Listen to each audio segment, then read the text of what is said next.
Hello, in this video I will show you how to change the hand positions of a Gshock Casio 5146 and 5425 if it does not match the digital time.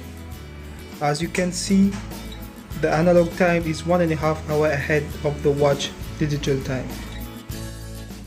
First, put the watch in the timekeeping mode by clicking several times on the bottom left button, the mode button, until you see the day of the week on the top screen.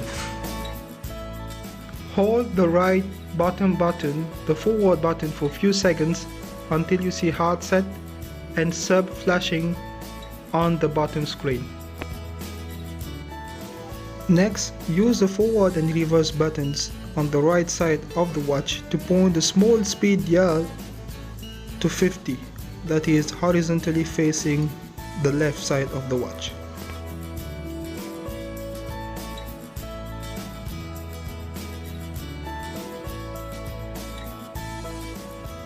Once you are done, click the mode button once and wait for the hands to stop moving.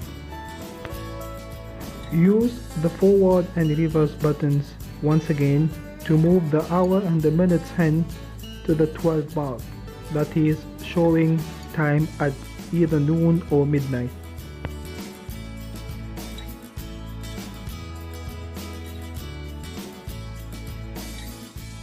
Once you are done, click the adjust button once to return to the timekeeping mode. Thank you for watching and please subscribe to my channel.